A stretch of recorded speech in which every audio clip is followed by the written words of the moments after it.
Absolutely. I have this conversation a lot. To your point, like as a side note thing, can I just say one thing? I was saying this yesterday. Like, I currently don't use a smartphone at the moment. I have a Nokia. It's not a smartphone, it's just ordinary. You know those back in the day type, not like small Nokias, you know, with no smart technology on it. And you know, ever since I've started using that, do you know what I've noticed in the few couple months that I've been using it or thereabouts? My eyesight has improved. Like, my eyesight has got better since I've started using it, because I'm spending less time looking at it. I'm spending less time looking at the screen, because all I do is I'll look at the time, I'll send a text or reply to a text, answer a phone call, and that's or I turn on the radio on the phone. That's it. I don't look at it in my downtime, because there's nothing to look at. If I've looked at the time already, or I've turned on the radio, or I've sent that text, I don't need to be looking at the screen, because there's no social media in it to look at. Do you know what I mean? So I'm spending less time looking at the screen, and therefore what's happening now is what damage that's been happening to I believe has happened to my eyes over the time that I've been staring at smartphone screens is reversing. So my eyesight, I realize I can see things clearer from further distances away. Like, for example, we're seeing a bus approaching. I can see the number of the bus further away now than I could before. It's getting better. That's just, yeah, in the space of time that I have not been using a smartphone. And it is bizarre, and I'm amazed by it. And it's to your point of the whole of how much the smartphone technology takes away from us. The fact, not only the fact that we're not using our brains, but like physically how it's affecting us, things like eyesight, you know, and just everything. You know, just our attention spans, how much they've just shrunk to almost nothing. You know, the minute like you see someone who sits down and have got a minute not to do anything, or they will take out their phone. Guaranteed. Sitting on a bus, sitting on a train, sitting somewhere, waiting on somebody to come at, you know. That, you know, you can just watch a couple go somewhere. One person gets up to go to the bar or goes to the toilet. The other person will straight away, they'll go on their phone. That's the first thing they'll do.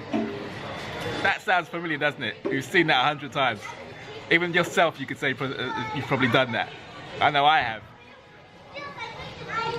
Oh, sorry. Like, you know, you've seen this 100 times. Like, you'll be out somewhere, and you'll see a couple come into the establishment, wherever it may be. They'll sit down. One person may get up to go to the bar, or go get tickets, or go to the toilet. And the other person, the first thing they'll do is go on their phone. The first thing. And you might even have done it yourself.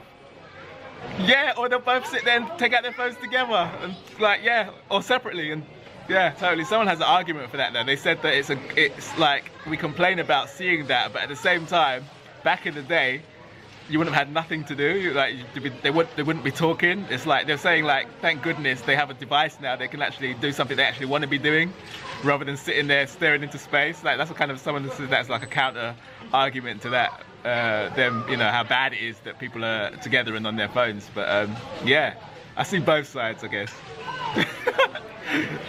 That's absolutely true. Oh man, I've got a quote in my book. I wish I haven't got it with me, but I'd love to read it. About that, someone made a comment about that whole thing, and they summed it up perfectly. At some point, I must read it to you, just based for this conversation. It's just it's so poignant and on point to this, what we're talking about right now. What they were saying, they were basically saying, I can't put it into like word for word, but basically what they were saying is that when you take out the phone and you have it like there in front of you, even if you're not looking at it, it's automatically saying that you're open to distraction from the person you're with and from the conversation that you're there to have, or whatever interaction you're there for. It's like the phone, just having the device on the table is saying that you're open to be disturbed and distracted from the conversation. The psychological side of it is like, it's quite deep when you think about it. If I come meet you now and we're sitting down and I put my phone on the table, without us saying it, that's automatically saying that this conversation could be interrupted at any moment. And because of that, it changes, more importantly, this is the more important point to that point, is that it changes the dynamic of the conversation that we're going to have. The type of conversation that we're going to have. Because that device is there on the table. Whereas if it wasn't there, our conversation would be completely different. Because it's kind of interrupted the level of importance of the conversation, if that makes sense. or the interaction. It may not be said or spoken, but that's what's happened subconsciously.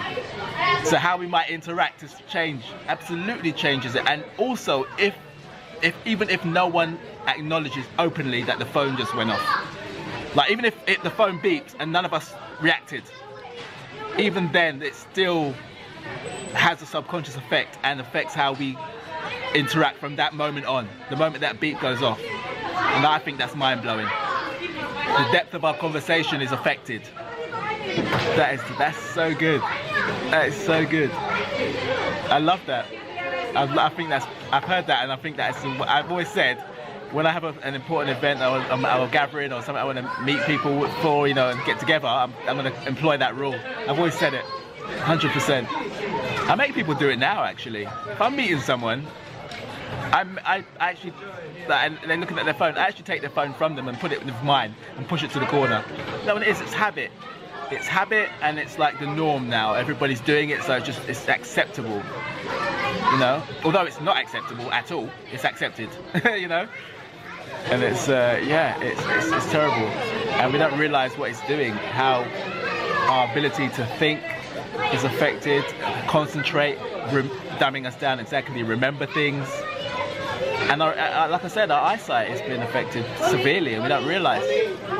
Neuro pathways, absolutely, yes. Do you know what? I love. I can see my. This is another thing I didn't mention with the whole eye thing and my eyesight improving. My brain is improving as well, which naturally would go together, right? The fact that I'm not looking at this device 24/7 and depending on it for things. I remember things more now. I can look at a number. Let me tell you a little thing. Facebook, right? When I log into Facebook from any other device that's not the device it's used to, from me logging in from, i.e. my MacBook or my phone or whatever, my smartphone, if I log into it from any other PC or any other device anywhere, it will ask me for a PIN. It's a security measure that Facebook employed. Yeah? Right. So what I have to do is type in, it will send me a PIN to my phone for me to put into wherever I'm logging in from as a security thing to make sure that it's me. Yeah? Now, what happens is, or used to happen, I used to have that PIN number visible to look at, to type it in, so that I could get the digits, if that makes sense. I used to have it in front of me so I could see what I'm typing, the code. Because I couldn't obviously memorize it, like, or I could, but I didn't, you know? I couldn't, in my mind, I couldn't remember it. Now, for example, I don't need to. I can just look at it once, I know what it is, and I don't need to look at my phone again. I can just type it in from memory. Like, I probably went the long way around explaining that, but it's just to illustrate that I can work off of my brain more, is basically what I'm saying. My memory more than having to go back to the phone and look at, oh, what was the digit now? I've got to copy it from my phone. I can actually take it from the phone, store it in my mind, and then type it without looking back at the phone. Yeah. Because it's created a story around each one to help him remember it. That's amazing. I'm into that shit so much. I'm into that, man. I love that. I love the use of the idea that we can expand our brains beyond what, you know. I don't need to be looking at my phone 24/7 because I'm always on my laptop, and that's enough. Like, I take more breaks now, and imagine, I spend a few hours or more on my laptop, looking at the screen, editing, doing whatever I'm doing, social media, all of that stuff, and then I come out of that establishment or that building or wherever it is, I'm on my laptop, and I'm onto my phone. Like, I'm looking at my phone 24/7 on my travels and wherever I'm going and whatever I'm doing. So I spend the whole day then pretty much looking at a screen. How crazy is that?